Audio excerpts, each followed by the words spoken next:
and welcome again to another Artist of the Week. This week's featured artist is Rockin Roolo. How are you doing today, Roolo? I'm just great, just chilling, enjoying the nice weather here. Oh, nice. Is it nice and sunny outside?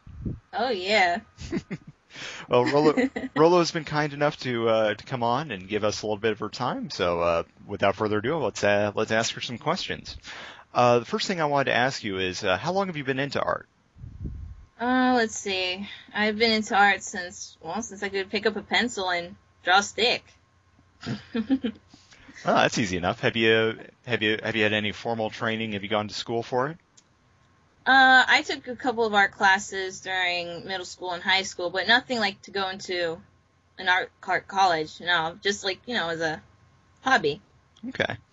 So have you? How did you kind of learn how to create? Is it more been self-taught and learning from others?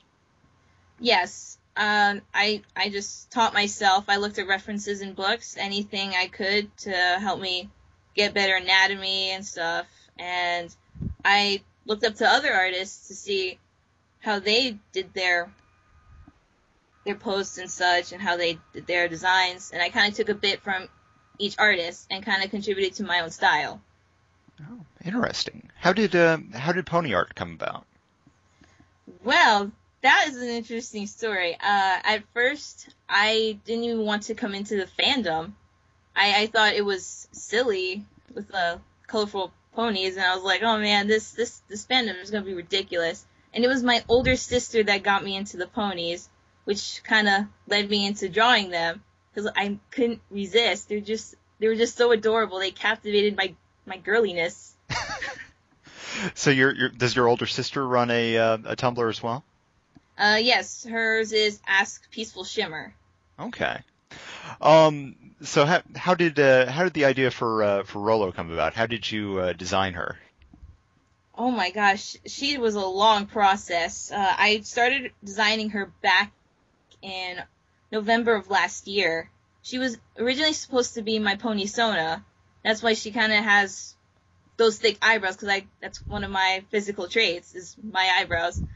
But originally she was supposed to be a green color, and she was not supposed to be a college student. She's supposed to be someone mild and, calm. Mm-hmm. So it's like complete opposite of what she is right now. So was she, are you going to try to incorporate kind of the rock theme? How does that work with Roolo? The rocking part of her name actually was a mistake. Oh. Yeah, well, the rocking part I added in later, but, because it was supposed to be a stupid pun. It's like Rockin Roolo was supposed to be her original name, but you can see how weird that is. It's like just really bad. Doesn't quite roll off the tongue as well. Yeah, so I mistyped it. I spelled Rockin right, which I'm still surprised that I did. And I misspelled Rolla, and it became Roolo, and I was like, wait a minute, this actually sounds a lot better. So that's kind of how her name came to be, and I just left it as a typo. And it's been like that since. So one of the unique things that you do on your blog is your Follower Fridays. How did those come about? Those actually came about when I was just so excited with the amount of followers I was getting. I never even expected 50. Not even. It was just more like something I would do as a hobby. Something to take my mind off some certain events that happened in the beginning of this year. So I just wanted a way to thank the people for following me, because, again, they had a choice not to follow me. And I wanted to give them back, showing that you guys do mean a lot to me. So that's when Follower Friday came about. And it rolls off the tongue. Follower Friday. Yeah. Do you think other Tumblrs should consider doing something like that? Did it help you as an artist, do you think? It did. It actually improved my pony anatomy, and to get different kind of muzzles and body shapes for different types of ponies. It was more, I could draw a more diverse group of ponies after doing a lot of the Follower Friday pics, like small or large. So it was great to do, and I love drawing those. These are just so fun to draw. And now, so how has interacting with other artists in the community helped you as an artist? Oh wow, it has helped me a lot. They're some of the nicest people too. They're very helpful in critiquing my work, which I'm kind of in need of because I just started recently using Psy, and I recently bought a tablet, so my style's been kind of changing a bit. So they would critique and point out certain things of what I can do or tell me kind of little tricks I can use in Psy. So it's been very helpful towards my artwork. Okay, and have you made any new friends through the community? Oh yeah, a lot of them I've met through this community. I can't count them all. It's just impossible.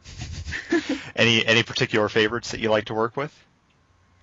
Oh gosh, it has to be the mod from Laura the Zoni. Oh gosh, she's like my bestest friend on the Tumblr community. Oh. I always talk to her and stuff. Okay. How else have ponies changed the way you think as an artist? What inspires you about them?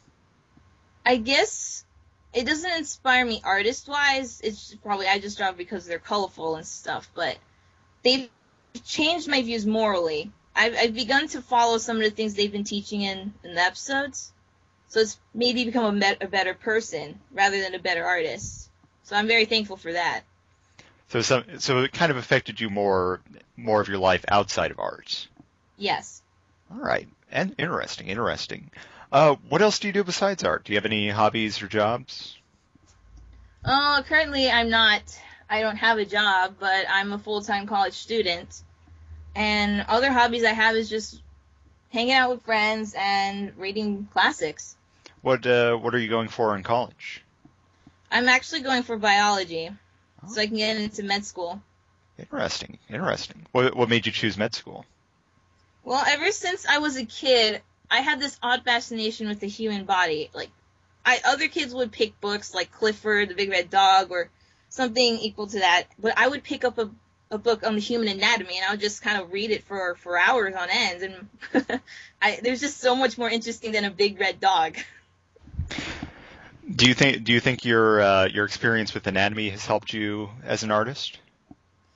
Actually, it has. It's I got more proportions correct, heights of humans.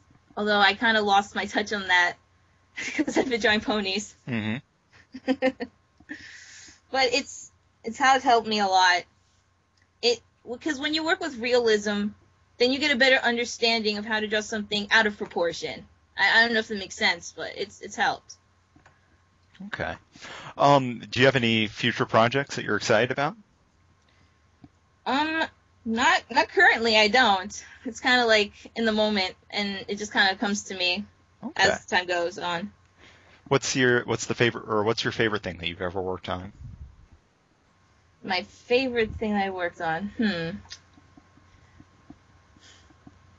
Gosh, I can't really pick one. I mean, I just like. Give us some examples then. I guess it's just drawing Roolo in general. She's just a fun character to draw. Her and her big redness, and drawing others OCs. That's pretty much and that's what I enjoy doing most. Okay. I guess my final thing here for you would be, would you have any advice to other artists and other people who are trying to buy or trying to draw ponies?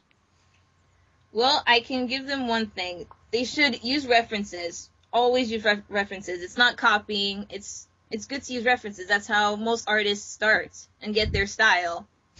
Let's see. Well, that's pretty much what I did. I used references, learn from other artists, be able to accept critiques, because you're going to get them, and they do help, but you have to be able to accept them and be willing to change, is what I have to say. Okay, well, that's good advice. And I think the very last thing, I only have one last question here for you. Is Roolo kawaii? Oh God! How did that joke come about? It started a while back. Like I don't even remember exactly how. I think it was during one of my first live streams. I had shown my face, or they heard my voice the first time, and then bam, the chat started going crazy. Well, oh, your voice is so kawaii. You look so kawaii. And I was like, why? So I'm guessing that would be a well, I can't even surmise an answer for that question. So we'll just leave that to the audience to figure out. Oh gosh, it's not gonna end well. Well, Roolo, thank you very much for coming on today. Was there anything else you wanted to leave with before I let you go? No, I'm good there, broski. All right, excellent. Thank you.